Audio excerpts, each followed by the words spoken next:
शब्द दिल्याप्रमाणे भरत गोगावले यांना रायगडचे पालकमंत्री म्हणून घोषित करा अशी मोठी मागणी शिवसेनेचे आमदार निलेश राणे यांनी केली आहे। शिवसेनेचा कार्यकर्ता म्हणून माझी मागणी आहे, कारण मीही या सगळ्या प्रक्रियेत होतो म्हणून मला माहिती आहे। तसंच रायगड जिल्ह्यातील आमदार महेंद्र दळवी आणि महेंद्र थोरवे यांच्याही मागण्या पूर्ण करायला हव्यात असं मोठं विधान निलेश राणे यांनी केलंय। सर्वात अगोदर मी नवनिर्वाचित आमदार श्री रवींद्रजी फाटक जे आमच्या जिल्ह्यातले आहेत, सिंधुदुर्ग जिल्ह्यातले आहेत, ते आमदार झाल्याबद्दल त्यांचं मनापासून अभिनंदन करतो। बिनविरोध ती निवडणूक झाली। तसंच मी सन्माननीय अनिकेत तटकरे ही आमदार झाल्याबद्दल मी त्यांचं अभिनंदन करतो। कोकण या विधान परिषद निवडणुकीच्या तयारीच्या माध्यमातून मी त्या प्रक्रियेत होत असल्यामुळे आता सन्माननीय मंत्री भरत गोगावले यांना शब्द दिल्याप्रमाणे रायगड जिल्ह्याचे पालकमंत्री हे घोषित झाले पाहिजे, कारण का तसं ठरवलं गेलेलं आहे। ती प्रक्रिया आता लवकरात लवकर पूर्ण झाली पाहिजे ही मागणी आमची शिवसेनेच्या वतीने आहे। तसेच आमचे रायगडचे आमदार महेंद्रजी दळवी, तसेच आमचे दुसरे आमदार महेंद्रजी थोरवे यांनी जे प्रस्ताव आणि मागण्या ठेवल्या या निवडणुकीच्या माध्यमातून, त्यांनाही त्या अनुषंगाने न्याय मिळाला पाहिजे। कारण का आता शिवसेनेची भूमिका प्रामाणिकपणे पार पाडली। आता जे शब्द दिले गेले या निवडणुकीच्या माध्यमातून ते लवकरात लवकर पूर्ण व्हावेत, हीच माझ्यासारख्या कार्यकर्त्याची मागणी आहे, इच्छा आहे। साहेब, पुणे छत्रपती संभाजीनगर आणि कोकणासह अनेक ठिकाणी विधान परिषद उमेदवारांच्या माघारीसाठी मोठ्या प्रमाणावर आर्थिक व्यवहार करण्यात आले। दिवसभरात सुमारे 150 कोटी रुपये खर्च करण्यात आले। काही ठिकाणी उमेदवारांना माघार घेण्यासाठी मोठा रकमा देण्यात आला असं संजय राऊत म्हणतात। संजय राऊत हे नेहमी रोजच बोलत असतात। त्या रोज बोलण्याच्या पलीकडे त्यांच्याकडे आता काहीच उद्योग राहिलेले नाही। हे फिगर कुठून आले, कसे आले, आणि हे जर खरे असतील तर त्यांनी रीतसर तक्रार केली पाहिजे। ते मीडियावर का बोलतात? तुम्ही तक्रार करा, अमुक माहिती माझ्याकडे आली आहे, रीतसर तक्रार केली, FIR झाला तर त्याच्यावरती काहीतरी निर्णय होऊ शकतो, कोर्टामध्ये ते चालू शकते केस। तुम्ही नुसते मीडियासमोर आरोप कराल, त्याला अर्थ कुठे आहे?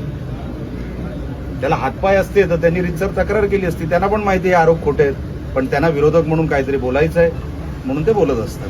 ते असं देखील म्हणतात, कोकणातील एका माघारीसाठी 25 कोटी रुपये दिल्याची माहिती आमच्याकडे आहे। त्यातील 15 कोटी रुपये मुंबईतील BKC परिसरातील एका हॉटेलमध्ये देण्यात आल्याचाही आरोप त्यांनी केला आहे। मग CCTV फुटेज अशा हॉटेलमध्ये मुंबईमध्ये जवळपास लाखभर CCTV असतील साहेब, बरोबर आहे?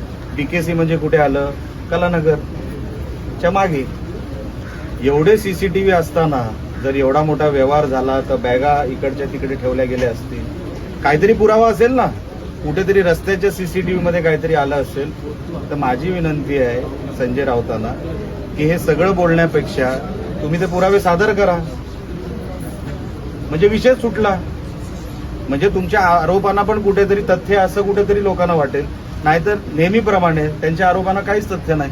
बाळमानेंची उमेदवारी मागे घेण्यामागे करोड रुपयाची उलाढाल झाली असा आरोप देखील त्यांनी केला। तसंच मी आपल्याला सांगितलं, ह्यांच्या साहेबांचं प्रश्नाचं उत्तर देताना मी तेच सांगितलं, जर तुमच्याकडे काही पुरावे असतील, आता बघा ती सीट गेल्यातच जमावली। बाळमाने स्वतः काय बोलले कालच्या त्यांच्या पत्रकार परिषदेमध्ये, की त्यांचीच मतं त्यांना मिळणार की नाही ही शंका आहे, आणि त्या शंकेपोटी तरी ती उमेदवारी मागे घेतलेली आहे। म्हणजे उबाटाचीच मतं त्यांना मिळतील का नाही, म्हणजे इन शॉर्ट महाविकास आघाडीची मतं त्यांना मिळतील का नाही ही त्यांना शंका होती। तुमची मतं तुम्हाला शाबूत ठेवता येत नाही। तुमच्या उमेदवारांना मागून घेतलेली उमेदवारी होती, ती लक्षात ठेवा, कोणी लादलेली नव्हती। बाळमानेंनी मागून घेतलेली उमेदवारी होती, आणि जेव्हा त्यांना कळलं की ह्यांचीच मतं मला मिळणार नाहीत, त्या शंकेपोटी त्यांनी ती माघार घेतली। आता उगाच आरोप हे करत राहणार, ह्याच्यामध्ये काय तथ्य नाही. साहेब, पावसाळ्यामध्ये प्रामुख्याने पूरस्थिती निर्माण होते, मात्र यावेळी गाळ उपसा मोठ्या प्रमाणात झाला आहे नदीमधला, आपल्या भंगसा नदीचा जो झालेला आहे, कसं पाहता? साहेब, तुम्ही ह्या कुडाळ मालवण मतदारसंघाची एक फेरी मारा.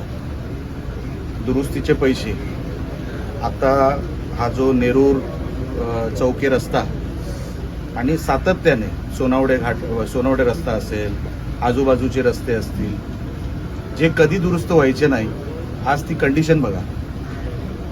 पहिल्यांदा 10 वर्षांनी आपला मतदारसंघ हा जसा दिसतो, मी काय ते क्रेडिट सगळं माझ्यावर घेत नाही, त्याच्यामध्ये अधिकाऱ्यांचं पण क्रेडिट आहे. पावसाच्या अगोदर त्यांनी जे काही शोधलं आणि त्याच्यावरती उपाय शोधले, त्याचाही परिणाम आहे मोठ्या प्रमाणामध्ये. आता एकदमच देव करो परिस्थिती जर बाहेर गेली नाही तर आपण तयार आहोत. मोठ्या प्रमाणामध्ये आपण तयारी केलेली आहे. परवा पण ऑनलाईन पाणी टंचाईची जी मीटिंग झाली, प्रत्येक विभागाची मीटिंग आम्ही घेतलेली आहे. मी तो स्वतः आमसभेमध्ये आणि त्यानंतर पंचायत समितीमध्ये सुद्धा. पहिल्यांदा 10 वर्षानंतर असं मला वाटतं, मी काय देव नाही किंवा ज्योतिषी नाही, पण मोठ्या प्रमाणात आपली तयारी झाली आहे आणि मला अधिकाऱ्यांचंही मी अभिनंदन करतो, त्यांचंही कौतुक करतो, कारण का तेही खांद्याला खांदा लावून यशस्वी करण्यामध्ये त्यांचाही हातभार आहे.